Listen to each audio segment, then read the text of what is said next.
Es la 1, las 12 en Canarias. Vamos con los titulares de algunas de las noticias de hoy. En España el acceso a la vivienda sigue siendo uno de los grandes retos sociales y económicos que tenemos entre manos. Mientras la demanda crece, la oferta de vivienda es limitada. El nuevo Plan Estatal de Vivienda prevé que el 40% del total de fondos vaya destinado a ayudas a la construcción de vivienda pública y protegida, así como a la movilización de suelos privados. Aún así, los expertos advierten que sin agilización de trámites, estas fórmulas siguen sin desplegar todo su potencial.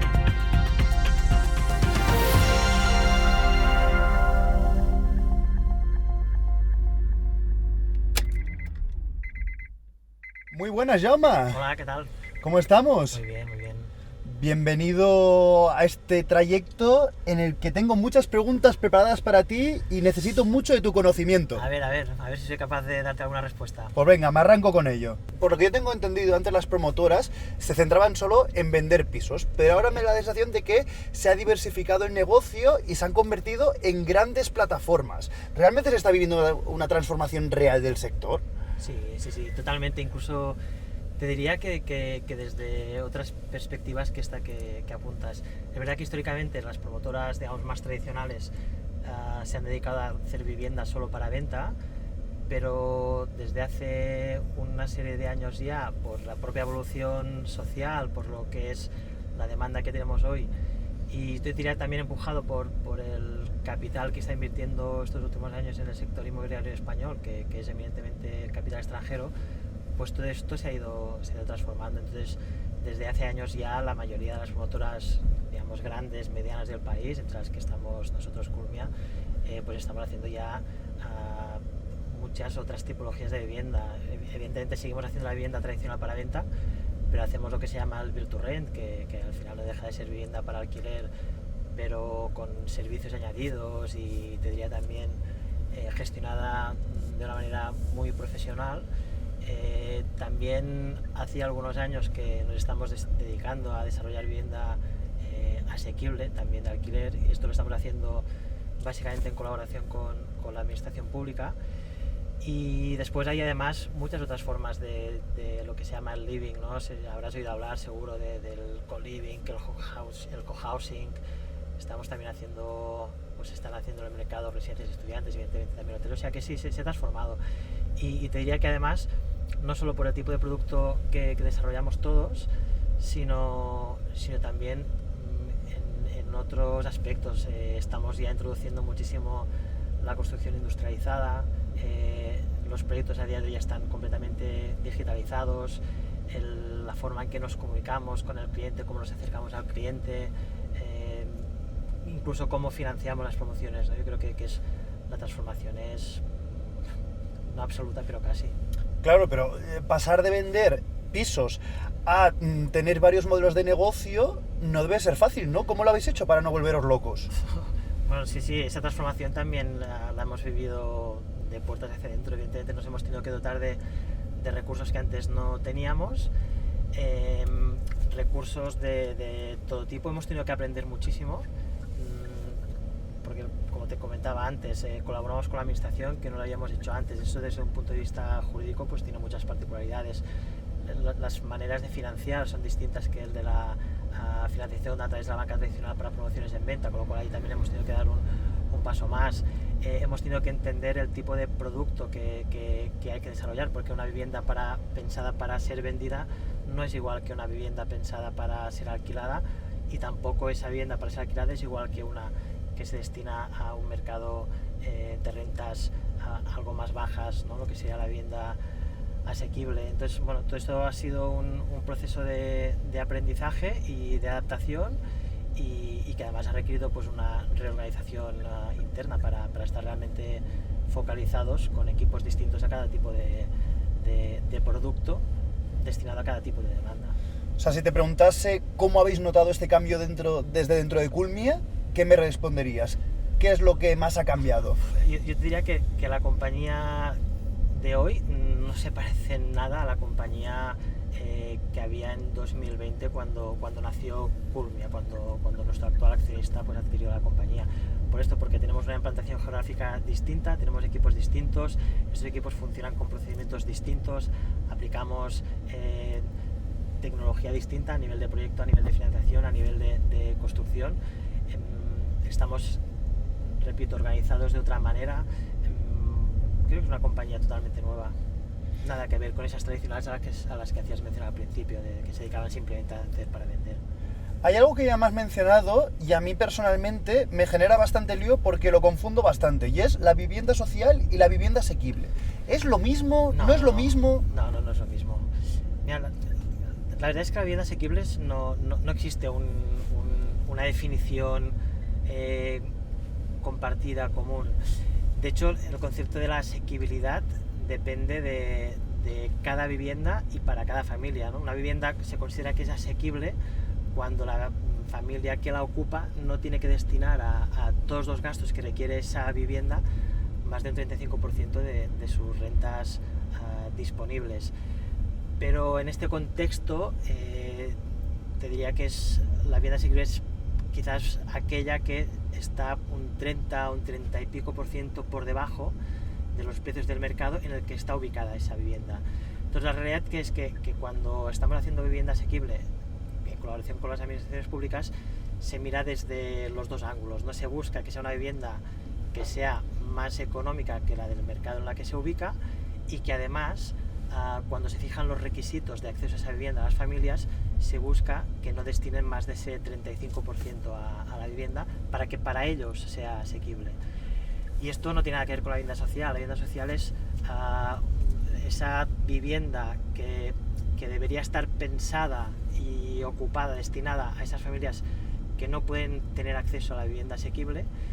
Por tanto, es para franjas realmente más bajas, y es vivienda que tiene que ser vivienda pública, vivienda que solo la administración puede desarrollar. El capital privado allí no podemos entrar. O sea, por lo que me cuentas, veo que la vivienda social es algo ya con más normas detrás, una normativa más concreta. No exactamente, eso sería la vivienda protegida, que tampoco es vivienda social. Es que esos conceptos efectivamente a veces se confunden, ¿no? La vivienda protegida es la vivienda que se acostumbra a desarrollar sobre lo que se llama el suelo protegido, que es el suelo que cuando se hace un desarrollo urbanístico se reserva para esa tipología de vivienda. Es una vivienda que tiene que cumplir con unas normas muy concretas a nivel de superficie: cuánto se puede cobrar si la vendes, cuánto puedes cobrar si la alquilas, cuántos metros puedes cobrar, qué condiciones económicas tienen que cumplir las familias que quieren acceder a ellas. Tienen que tener los ingresos mínimos, pero también los ingresos máximos, no pueden ser propietarios de una vivienda, tienen que estar empadronados en ese municipio, en la comunidad autónoma. Es una normativa concreta que es algo distinta en cada comunidad autónoma, y es eso, una tipología de vivienda muy regulada, que también es asequible. Sí, acostumbra a serlo en la mayoría de los mercados, pero es un concepto, digamos, ligeramente distinto.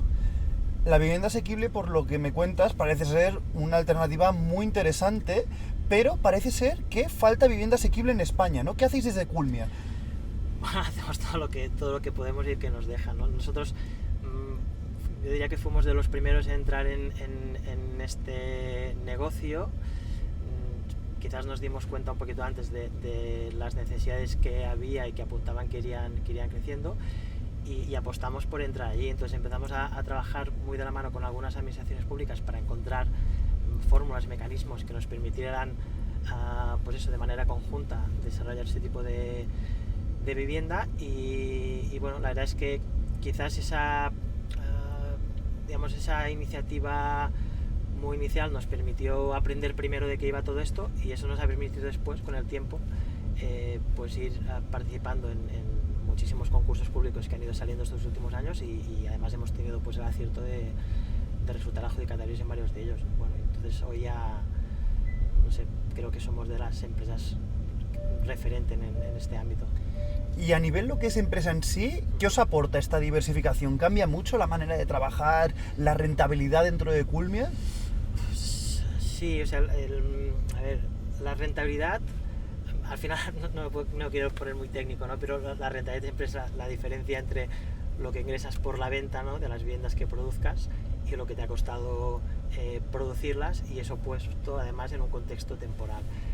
Entonces la diferencia está en que cuando haces vivienda para venta, los ingresos los recibes evidentemente del usuario final, y cuando hacemos vivienda de alquiler, el build to rent o vivienda asequible, nuestro comprador ya no es directamente el usuario, sino que es una sociedad que se va a dedicar a explotar esa vivienda durante un montón de años. Entonces esa sociedad que va a ser la futura propietaria es la que, también buscando una rentabilidad y teniendo en cuenta las rentas que podrá generar explotando ese edificio, determina cuánto puede pagar, ¿no? Entonces los números que hacemos allí evidentemente son distintos. Hay una empresa que podrá llegar a pagar una cierta cantidad de dinero por ese edificio para alcanzar su rentabilidad. Nosotros tenemos que ver que eso encaje con nuestra estructura de costes. Entonces este tipo de proyectos destinados al alquiler son mucho menos rentables que las promociones destinadas a la venta, y siendo mucho menos rentable, tienen detrás exactamente los mismos riesgos de desarrollo, por lo que es un negocio, diría, bastante más complejo. Estoy viendo, por ejemplo, que la vivienda asequible, en cierta manera, es una manera de ayudar, pero también es una manera de hacer a vuestra empresa más fuerte. Sí, nos ha permitido crecer muchísimo en volumen, también nos ha aportado esa expansión geográfica, y sobre todo aquí en la Comunidad de Madrid, que es donde tenemos más actividad, nos ha permitido realmente posicionar la marca, nos ha dado muchísima notoriedad, muchísima visibilidad, y yo creo que nos ha hecho crecer muchísimo como compañía. Todas las acciones que tomáis, tengo la sensación de que tienen un impacto muy real en el día a día y en la vida de la gente. Entonces, ¿cómo lográis encontrar este equilibrio entre negocio y el compromiso social y estar con la gente? A ver, como decía, el negocio detrás del desarrollo de vivienda asequible es un negocio muy, muy pequeñito, y tienes que hacer las cosas muy, muy bien, pero tiene que haber negocio, si no es imposible que el capital privado, ¿no? Y que evidentemente, como te decía antes, viene del extranjero, pueda entrar. Entonces eso solo encaja cuando es de la mano de la administración pública. Entonces ten en cuenta que todo este tipo de proyectos se acostumbran a desarrollar sobre suelo público. Nosotros, Culmia y la mayoría de promotoras, ya hemos desarrollado casi toda la vivienda protegida que teníamos en nuestros balances, y ahora lo que estamos haciendo es sobre suelo de las administraciones públicas, que a través de fórmulas de concesiones administrativas o derechos de superficie, pues ponen a la disposición de este tipo de proyectos. Entonces allí todo esto se conjuga a través de la colaboración con la administración, que tiene que ser una administración dispuesta a poner suelo a disposición de este tipo de proyectos. A veces no solo basta con eso, sino que además tienen que dar ayudas, porque las rentas que pueden pagar los inquilinos son insuficientes para viabilizar ese proyecto, o a veces se tienen que dar ayudas a la construcción.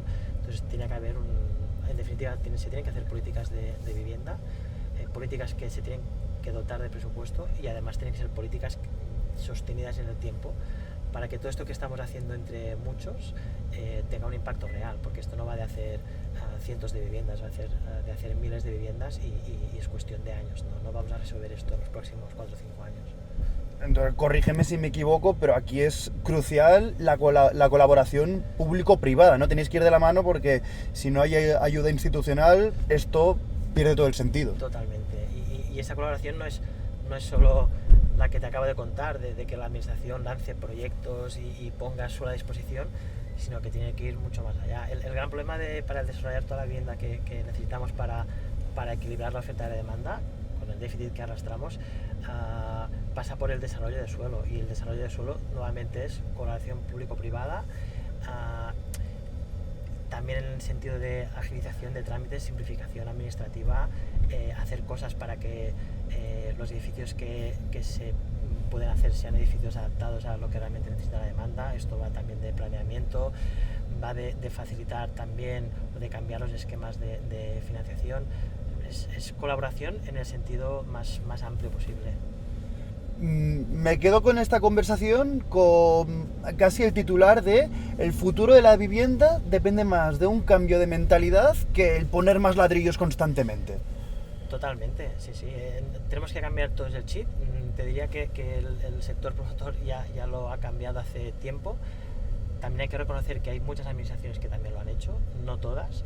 Entonces lo que hay que conseguir es que las que van todavía a remolque, pues sí, hagan ese paso, y con eso poco a poco pues conseguiremos mejorar la situación, que realmente el problema social pues ya ves cuál es, esto está escalando en el orden, ¿no? de percepción del problema y entre todos tenemos que dar el máximo. Pues menuda masterclass me has dado, Jaume. Ha sido muy fácil entenderte pese a la complejidad del tema y ya he visto que todo empieza por un cambio de chip y pensar distinto. Te doy las gracias por haberte venido y compartido este rato con nosotros. Ha sido un placer, encantado. Pues venga. Venga, hasta luego.